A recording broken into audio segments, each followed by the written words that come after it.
This is a short presentation on how to set yourself up for success as a notary signing agent.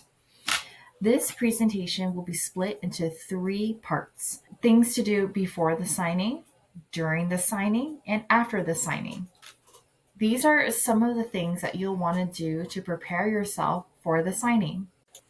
Before the signing, you'll want to follow all of these tips to ensure your signing can be as efficient and as successful as possible, avoiding any need for a second trip or additional print fees. Number 1, when you're assigned as a notary, confirm the appointment as soon as possible. And while you're on the phone, you'll want to confirm that the signer will have government-issued photo ID that will support the name in the documents. Number 2, you'll want to be communicative as much as possible. Let's say that the signer wants to change the date or time, or they're unreachable. You'll want to relay all of your attempts to reach the signer and any comments or any changes to the company that gave you the business. So it could be Escrow or it could be a signing service company. Number 3, know your final pickup time. You want to make sure that you know your final pickup time so that when you are confirming or scheduling the appointment with the signer, that you'll be able to sign the documents and ship on time for hopefully a next day delivery. Familiarize yourself with the documents and prepare the docs before you go to the appointment if time allows. Sometimes you'll be rushing to an appointment and won't have time to do this step here, but most of the time you'll have some time to go through the documents page by page, get to know what's in the documents. What we don't want is that you come to the signing and that'll be the first time that you see the documents. Help yourself by preparing yourself in advance and looking over the documents. This tip right here, ensure your documents look just like the PDF, meaning no cutoffs, making sure that if there are barcodes at the bottom or the top of the page, that it's also there on your print job, making sure that there are no ink splotches or lines are running down your page. And if you do see that there are cutoffs or ink splotches or lines on the PDF, the original PDF, let Escrow or the signing company know, because then we can send you a clean copy. Sometimes if the county's picky or the lender's picky, if they see lines through or ink splotches, that can cause a resign. This is a great quote from Dr. Martin Luther King Jr. Whatever affects one directly affects all indirectly.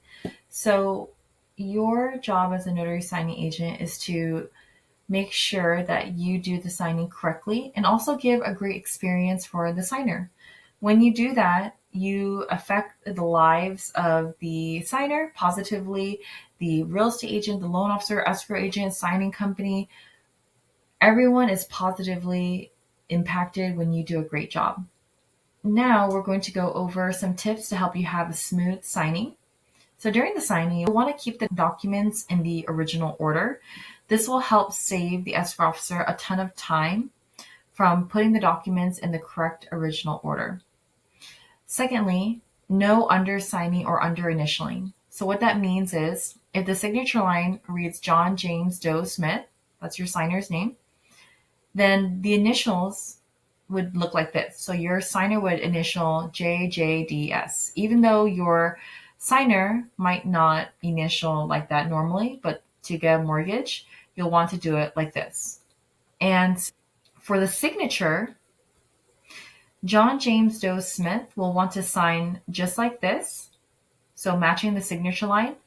Or if the signer signs something like chicken scratch, what we do not want to see is John signing John James Smith, and it's clear that Doe is missing. Then the lender can say, well, how is this signature belong to John James Doe Smith when he's only signing John James Smith? So if the signer's signature clearly is missing a name, then we have to make sure that the signer signs their signature just like the signature line. If the signer has an illegible signature, that is okay.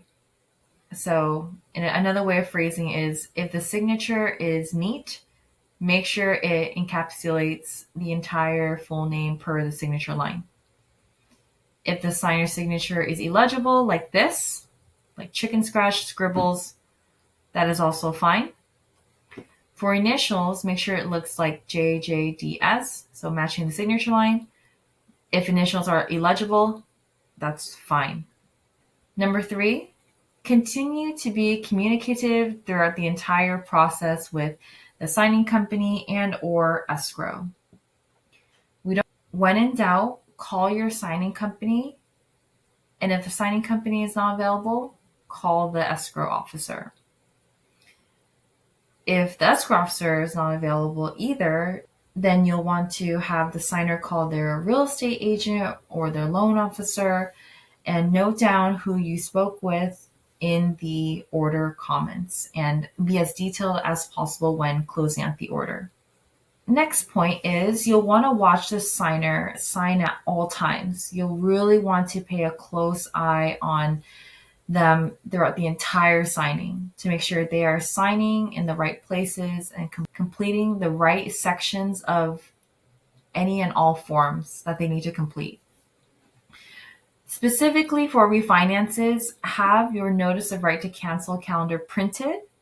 I keep one in my bag, and I also have the notice of right to cancel calendar link bookmarked on my phone in case I don't have the printed copy, or maybe the copy is outdated. I have a link to the notice of right to cancel calendar for the current year that I'm signing in. After the signing, escrow wants to know 3 things via email as soon as possible. So when you're in the car, you'll want to let the escrow officer know through an email. Number 1, how did the signing go? Anything that the escrow officer should know or get a heads up on. Number 2, when will the documents be delivered back to escrow's office? Or when will it be shipped? And for shipped documents, will you be able to ship the docs for an on-time next day delivery? At any time you think you're going to miss your next day delivery cutoff time, call your signing company or the escrow officer to let them know the situation and how to proceed. Number 3, did you collect any requested items?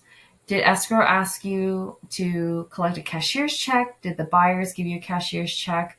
Did the escrow officer ask you to collect credit card statements or an original death certificate?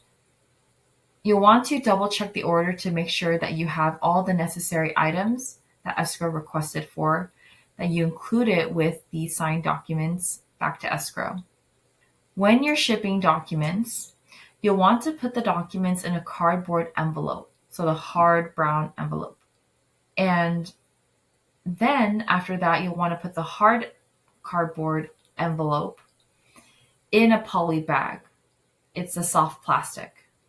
So now you have your documents sealed twice, once by the hard cardboard, and then you're going to put the hard cardboard in a poly bag, and then you're going to go to the counter to drop off the documents with the FedEx personnel and just confirm with them again that the documents will make it for next day delivery to that specific city. Sometimes the final pickup times will change, so you'll really want to make sure that the documents will make it for next day delivery to that specific city. Once the FedEx personnel has confirmed docs will arrive the next day, you'll want to get a drop-off receipt, and you'll want to email escrow that the documents will ship on time for a next day delivery and include a picture of the drop-off receipt. This will ensure that you did your due diligence, and that will have the escrow officer breathing a sigh of relief that they'll receive the documents by tomorrow. If at any point, again, that you think you cannot drop on time for a next day delivery, please let us know so we can tell you how to proceed. Thank you so much for making a positive difference in everyone's lives. You know, the notary signing agent is so important in the transaction, and you make a big difference, substantial impact in the transaction. Thank you.